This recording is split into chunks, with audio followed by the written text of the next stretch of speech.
Here is Dave Dugdale, learningvideo.com. So I'm shooting on the a7R Mark II at f1.8, full frame mode on the 55mm Sony lens.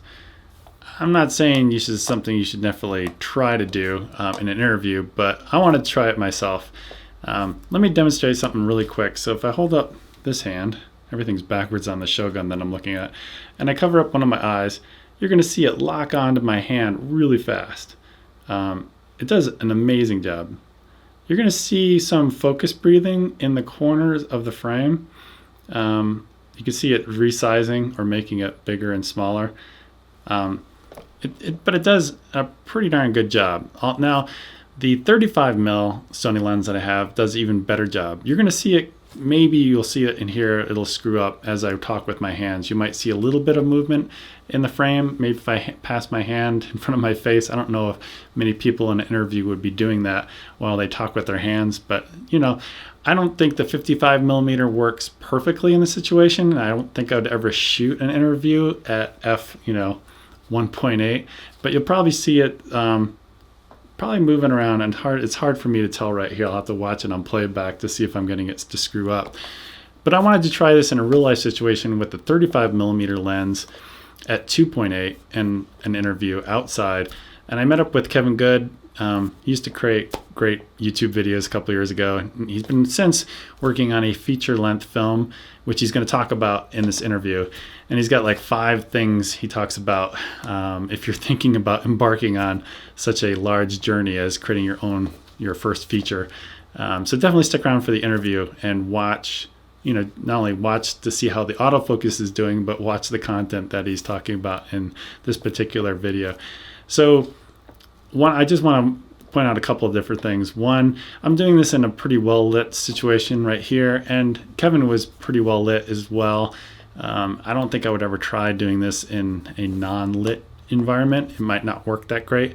Another thing is when you move your face in and out of the frame, if I were to rotate too much, you're going to see it probably will lose focus altogether, and then you come back in, it locks on. And I probably wouldn't do it if I had multiple people, because like 2 people sitting on a park bench, Kevin was just one person and it worked fine. But if I had 2, it might not work that great either. So, and it's definitely something to be said about letting somebody come in and out of focus in the frame as well. Maybe there's a certain look that you like. And if you notice, this is really kind of a nitpicky item, but let's see if I pull my hand up, and you can see how the corners of the frame move.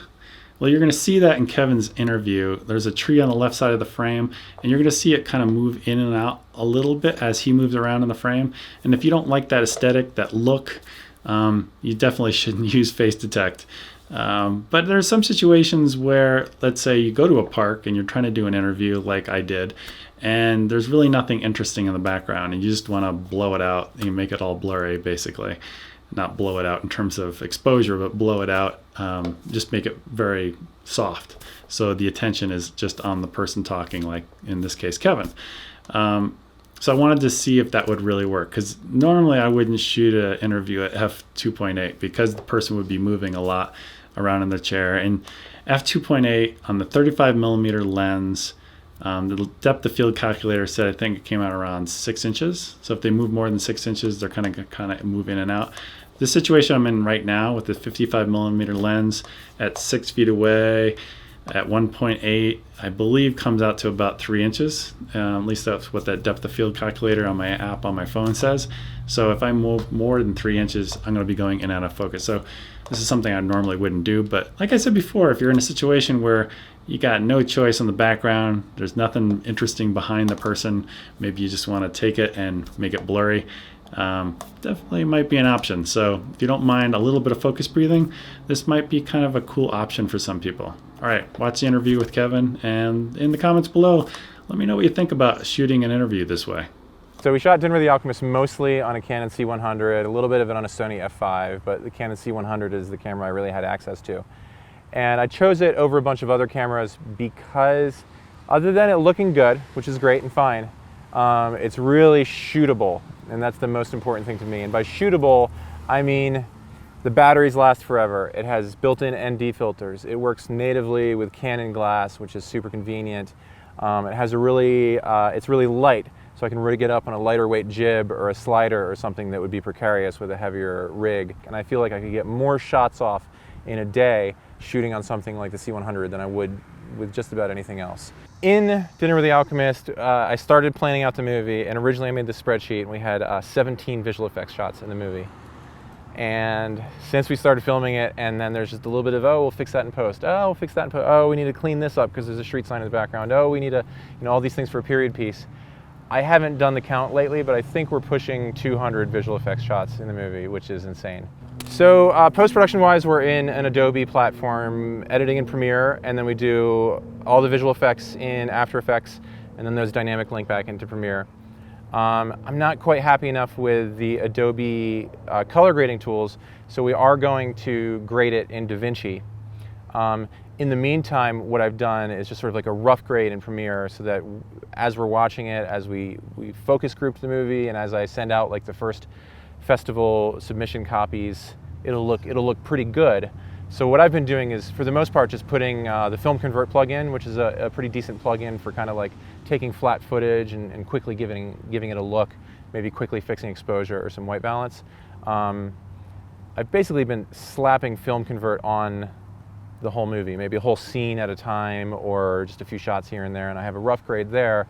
And then once I'm ready to really get into the nitty-gritty, we're going to export that whole thing and go into DaVinci and do the proper grade.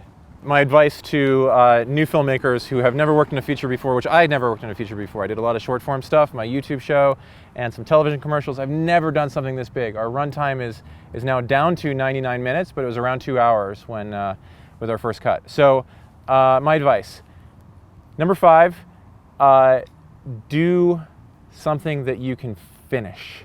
Like directing an indie film, I'd say is about like 2%, like being really creative and like trying to come up with awesome stuff that will entertain an audience. And it's about 98% begging and pleading and borrowing and maybe sometimes stealing. All right, and that's miserable, and you want to keep that down as little as possible. Number 4, this is kind of the opposite of number 5, really, and that is that you need to be demanding of yourself every step of the way, and you always need to like be figuring out, well, how can I make this scene better? Part of that is being open to criticism. When Jenna was working on the screenplay for this, she took tons of critiques and did tons of rewrites. When we had rough cuts of the movie, we focus grouped it and listened to feedback from people, and we really took it to heart and made some big changes because the movie wasn't connecting with people in the way we wanted it to. So it's tough because number 5, I said, do something that you can get done, and then number 4, I'm saying, but you need to be really demanding. And I think a lot of it is that balancing act of like, okay, I need to be demanding to make sure I'm doing something great, because otherwise why am I bothering? At the same time, I can't get carried away if this isn't going to get done. Number 3, surround yourself with good people. Feature films are a marathon. The pre-production is a marathon, the shoot is a marathon, and post-production is seriously a marathon.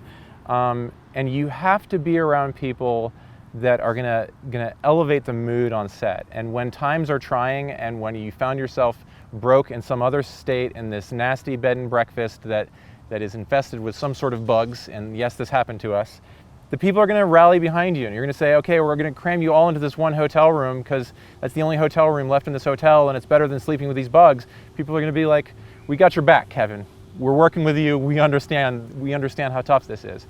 And I think those people that are going to support you in your time of need, because there will be plenty, those are the people that are going to help see you through to the finish line and keep you sane and make a great product. Number 2 is that you really have to focus on the story and the script. You have to make sure that the script is in shape to the point that it's something that you're going to want to work on for years, because you're going to be working on it for years. And if your script is not good enough, and you're not passionate enough about this story, and when you're putting these scenes together, you don't really believe in it, and you don't really think you have something great, then how on earth are you going to get through to the end, and how on earth are you going to convince somebody else that this is worth watching?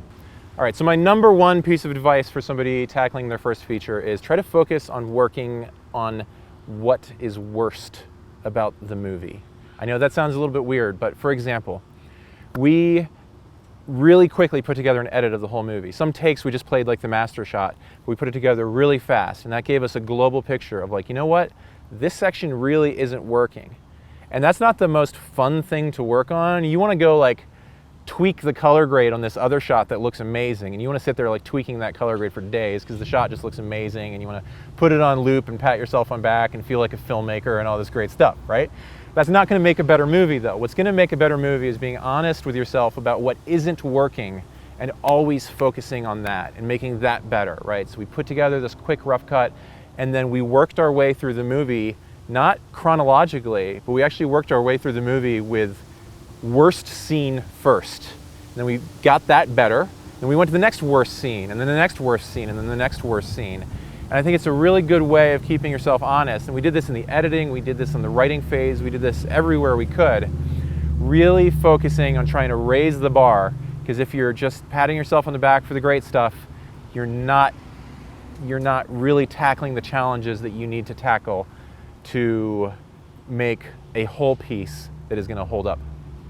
So when I went down to New Orleans with my sister for vacation, she doesn't drink, and that is a big part of New Orleans. It's, you know, Disneyland for drunks. So when we came upon this murder case, we spent a lot of our time in the New Orleans Public Library, looking through their microfiches, trying to see if it was even real. So we went through all these police cases of all the murders that happened, 1902 New Orleans, 1903, 1904, just to find it. Turns out a lot of people got murdered back then. It was quite a hunt, but when we did, it was like finding that pot of gold.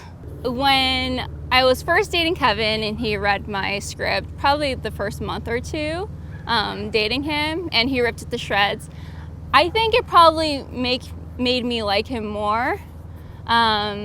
I appreciated his honesty, and I knew deep down inside of me that it wasn't great. I just wasn't hearing that from a lot of people. In about a month, we're going to start sending this thing off to festivals, and then hopefully you'll be able to see it through the winter, spring, maybe summer in festivals all around the country, and we shall see.